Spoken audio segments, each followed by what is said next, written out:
Good evening and Salam Malaysia Madani. You're watching Malaysia Tonight. Before we begin, here are tonight's top 10 stories.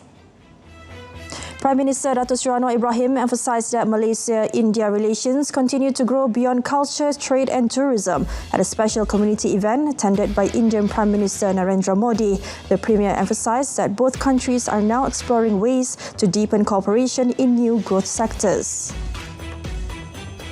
The government aims to list at least 5 Bumiputra companies on Bursa Malaysia this year, up from 3 last year. Deputy Prime Minister Datuk Seri Dr. Ahmad Zahid Hamidi said he was confident the target could be achieved through government incentives, loan assistance, guidance and professional expertise.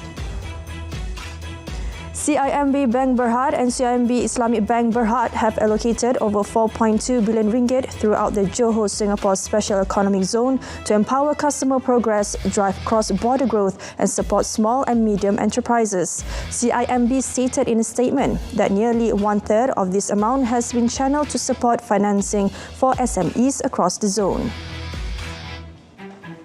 Malaysia must upskill its workforce to stay competitive in the AI era and a tougher global tech investment cycle. The ASEAN Plus 3 Macroeconomic Research Office's chief economist said a highly skilled workforce helps absorb foreign investment more productively and raise domestic value added.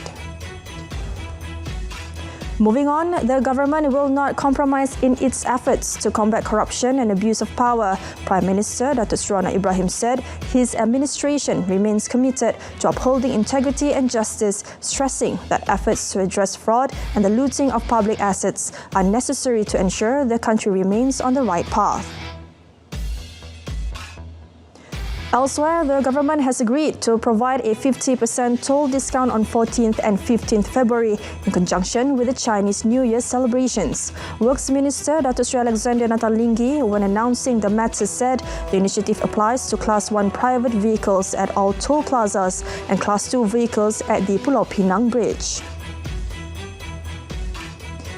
Now, the National Unity Ministry has stressed that issues related to places of worship are managed based on the existing legal framework and the principle of the rule of law. Accordingly, the ministry stresses that any issues related to places of worship must be addressed prudently, factually, and in accordance with the law, without dragging in racial or religious sentiments that could undermine social harmony. Meanwhile, a total of 1,493 pieces of content involving religion, royalty and race have been removed following close monitoring by MCMC in cooperation with global platform operators. Communications Minister Datuk Fahmi Fadil said that while the Federal Court has affirmed the public's right to freedom of expression, it is not an absolute right to defame or incite extreme provocation, especially on sensitive 3R issues.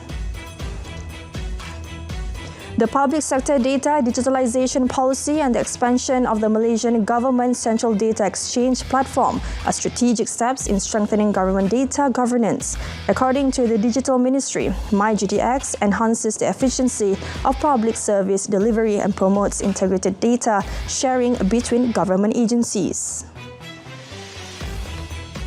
The embassy in Tokyo advises Malaysians to remain vigilant following warnings of heavy snowfall affecting the Hokkaido, Kanto, Koshin and Kyushu regions. The whiteout phenomenon is reported to be significantly reducing visibility, and extreme snowstorms over the past 2 weeks have claimed at least 30 lives.